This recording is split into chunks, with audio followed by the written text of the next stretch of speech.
বিশ্বকবি রবীন্দ্রনাথ ঠাকুর বলেছেন, মানুষের মনুষ্যত্ব বিকাশের জন্য শিক্ষার প্রয়োজন। শিক্ষার আলো ঘরে ঘরে জালো, পড়িলে বই আলোকিত হই, না পড়িলে বই অন্ধকারে রই। বই বাড়ায় জ্ঞান, গাছ বাঁচায় মানুষের প্রাণ। দর্শক মণ্ডলী, গাছ লাগান, পরিবেশ বাঁচান। দর্শক মণ্ডলী, এবার আমরা কথা বলবো ময়নপুর উচ্চ বিদ্যালয়ের সিনিয়র শিক্ষক রবিউল ইসলামের সঙ্গে। শুরুতে আপনার কাছে জানতে চাইব, আপনার মনে নার্সারি করার ইচ্ছে জাগলো কেন? আমরা সংবাদ পেয়ে গিয়েছিলাম রংপুর জেলার মিঠাপুকুর উপজেলার লতিফপুর ইউনিয়নের রশিদপুর গ্রামে মাস্টারবাড়ি নার্সারিতে। পদ্মায় যে ব্যক্তিকে দেখতে পাচ্ছেন, নাম তার রবিউল ইসলাম। 2020 সালে 20 ফেব্রুয়ারি করোনাকালীন সময়ে শখের বসে 40 প্রকার বিদেশি জাতের আম গাছ লাগিয়েছিলেন। আপেল, ম্যাঙ্গো, সূর্য ডিম, রেড পালমার, 4 কেজি, চ্যাংমাই, ডকমাই, সাদা, হানি ভিউ, আলফোনা, ওয়ার্ড। দর্শক মণ্ডলী, বিদেশি আমগুলো সম্পর্কে জানতে এবং জানাতে আমরা এসেছি মাস্টারবাড়ি নার্সারিতে। একটু সাইজটা ছোট আসছে, এটা মাটিতে আরো বড় হবে। এটা হচ্ছে ব্ল্যাক স্টোন আম, আর পাতাগুলো দেখলেই চেনা যাবে যে এটা ব্ল্যাক স্টোন। গাছটা কোথা থেকে সংগ্রহ করেছেন আপনি? এটা করোনাকালীন সময়ে আমি সংগ্রহ করেছি দক্ষিণবঙ্গ থেকে। ডকমাই সাদা, ডকমাই সাদা অতি সামান্য, মিষ্টতা অনেক। ওয়েট কিরকম হবে? ওয়েট এটা 550 থেকে 750 গ্রাম পর্যন্ত হয়। কিং অফ চাকাপাত আম, উচ্চ ফলনশীল, আটি অতি সামান্য এবং এটা খুব কালারফুল হয়ে থাকে। এটা বাণিজ্যিকভাবে খুবই লাভবান হওয়া যায়। মানে মিষ্টি কিরকম হবে? মিষ্টতা অনেক বেশি, মিষ্টতা হাড়ি ভাঙ্গার চেয়ে বেশি, হাড়ি ভাঙ্গার মতোই মিষ্টি। কিন্তু এটা হলো ভারতের কালুয়া আম এবং অনেক বড় হবে, বিশাল হবে। এটা খাইতেও খুব সুস্বাদু, উচ্চ ফলনশীল। ওয়েট কিরকম হবে প্রতিটি আম? এটা 750 গ্রাম থেকে 1 কেজি পর্যন্ত হয়। এটা এই আমের নামটা কি স্যার? এটা হচ্ছে ভারতের উষা পূর্ণি। দুইটা আম হয়, একটা উষা পূর্ণি, একটা উষা অর্ণিমা। এটা মানে প্রতিটি আম কয়শো গ্রাম পর্যন্ত হতে পারে? প্রতিটি আম 500 গ্রাম, 400 থেকে 500 গ্রাম হয় এবং কালার হয়। এটা মিষ্টি কিরকম হবে? মিষ্টি অনেক। আমটার নাম কি? এটা হলো ব্রুনাই কিং। এটা 3 থেকে 5 কেজি পর্যন্ত হয়, আটি অতি সামান্য। এটা উচ্চ ফলনশীল এবং সাইডে যেটা আছে ওটা হলো চ্যাংমাই। চ্যাংমাইয়ের কথা আমি পূর্বেই বলছি। মিষ্টি কিরকম আমটা হবে? খুবই মিষ্টি, মিষ্টতা অনেক। এগুলো বাণিজ্যিকভাবে আবাদ করা যায়। স্যার, এটা হলো কিং অফ চাকাপাত, আটি অতি সামান্য।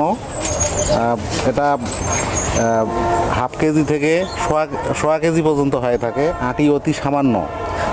এটা বাণিজ্যিকভাবে করা যেতে পারে। এই গাছটা আপনি কোথা থেকে সংগ্রহ করেছেন? এটা করোনাকালীন সময়ে আমি দক্ষিণবঙ্গ থেকে বিভিন্ন জায়গা ঘুরে এটা সংগ্রহ করেছি। ঠিক আছে, কি আম স্যার? এটা হলো চ্যাংমাই আম। এটা চ্যাংমাই, উচ্চ ফলনশীল, আটি অতি সামান্য, খুবই সুস্বাদু এবং বাণিজ্যিকভাবে এটা। স্যার, এই আমটার নাম কি?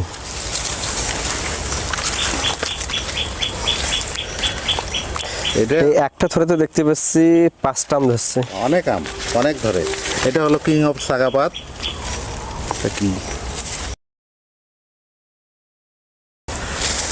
একটাতে আমি জানতে চাচ্ছি, আপনি পলিথিন দিয়ে রাখছিলেন কেন? এটা পলিথিন করলে পোকামাকড়ের আক্রমণ হয় না। দর্শক মণ্ডলী, এবার আমরা কথা বলবো ময়নপুর উচ্চ বিদ্যালয়ের সিনিয়র শিক্ষক রবিউল ইসলামের সঙ্গে। শুরুতে আপনার কাছে জানতে চাইব, আপনার মনে নার্সারি করার ইচ্ছে জাগলো কেন?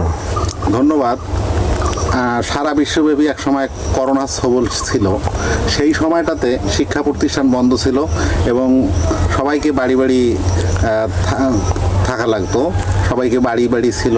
সেই সময়টাতে দেখলাম যে আসলে আমার কোনো কাজ ছিল না, বাসায় বসে বসে বিভিন্ন জায়গা থেকে আমি এই আমগুলো সংগ্রহ করেছি। প্রায় 40 প্রকার বিদেশি আম আমার কাছে আছে। Chiang Mai, king Chakkapat, red Palmer, red ivory, Dok Mai, এই ধরনের 40 প্রকারের আম আমি কালেকশন করছি সেই করোনাকালীন সময়ে। মানে এক জায়গা থেকে এই 40 প্রকার আম কালেকশন করেছেন না বিভিন্ন জায়গা থেকে কালেকশন করেছেন? বিভিন্ন জায়গা থেকে, যে জায়গায় যেখানে গিয়ে ভালো উন্নত জাতের আমি জাত পেয়েছি সেখান থেকেই এই জাতগুলো সংগ্রহ করেছি এবং সেগুলো সায়ন লাগার মাধ্যমেই, টিপ করার মাধ্যমেই এগুলো আমি বংশ বিস্তার করেছি। যে কোনো শৌখিন আম বাগানিরা এটা নিতে পারে অত্যন্ত আস্থার সঙ্গে। মানে যখন আপনি নার্সারিটা করেন, প্রতিটি মানে একটা চারা কত টাকা নিছিল আপনার কাছ থেকে? 200-300 টাকা, কোনো বড় চারা হলে 500 টাকা নিত।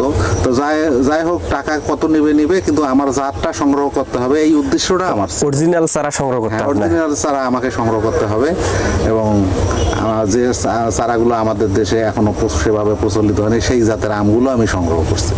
আপনার এই নার্সারির নাম মাস্টার বাড়ি নার্সারি নাম দিলেন কেন? আসলে আমরা দুজনেই স্বামী স্ত্রী দুজনেই চাকরি করি মাস্টার, আমাদের বাড়ির সঙ্গেই এই নার্সারিটা, এই কারণেই আমি নাম রাখছি মাস্টার বাড়ি নার্সারি। আপনার এই নার্সারি নিয়ে আপনার ভবিষ্যৎ পরিকল্পনা কি?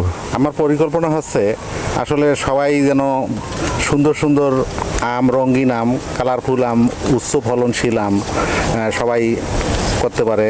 আম না, আম, কমলা, মালটা এগুলো আমি প্রোডাকশন করি এবং শৌখিন যারা শখের বশবর্তী হয়ে গাছ সংগ্রহ করে তাদের জন্যে এটা আমি সবাইকে বিতরণ করি এবং শস্য শ্যামলা আমার একটা বাংলাদেশ গড়ার স্বপ্ন দেখি। ছাদ বাগান করে ইচ্ছে জাগলো কেন আপনার? এই ছাদে অবসর সময় কাটাইলে ভালো লাগে, প্রকৃতির সান্নিধ্য পাই, এ কারণেই আমি ছাদ বাগান করেছি। বুঝতে পারেন। আপনার কি দর্শকের উদ্দেশ্যে কিছু বলার আছে? দর্শকের উদ্দেশ্যে আমি বলবো প্রাকৃতিক ভারসাম্য রক্ষায় সব দর্শককে আমি অনুরোধ করব, পরিবেশ বাঁচান, গাছ লাগান, গাছ লাগান, পরিবেশ বাঁচান। বিশ্বকবি রবীন্দ্রনাথ ঠাকুর বলেছেন, মানুষের মনুষ্যত্ব বিকাশের জন্য শিক্ষার প্রয়োজন। শিক্ষার আলো ঘরে ঘরে জালো, পড়িলে বই আলোকিত হই, না পড়িলে বই অন্ধকারে রই। বই বাড়ায় জ্ঞান, গাছ বাঁচায় মানুষের প্রাণ। দর্শক মণ্ডলী, গাছ লাগান, পরিবেশ বাঁচান।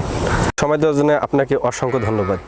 ধন্যবাদ মিল্লাত, তোমাকেও অশেষ ধন্যবাদ। অনেক